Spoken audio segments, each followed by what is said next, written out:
let's say you wanted to use a self-consumption mode called grid zero.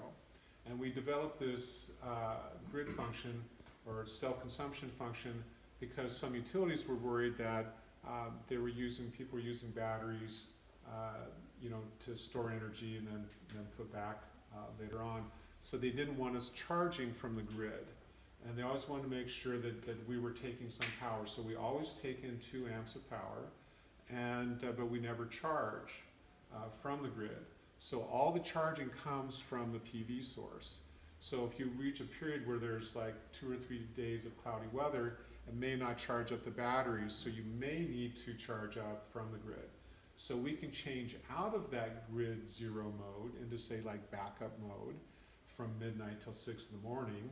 And if we hit one of those low battery recharge settings during that period, then say, oh, the batteries are low, let's go ahead and recharge the batteries.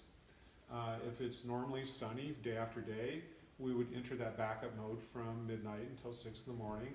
And if the batteries are full, then we wouldn't go into that charging mode. So it's a way to make sure that the batteries can stay charged even when the weather is cloudy. So we can change those input modes on a 24-hour basis.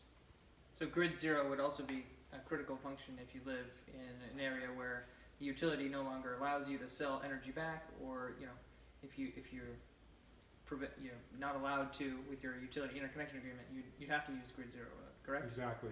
Yeah, and there's some cases where they don't even allow you to do net metering.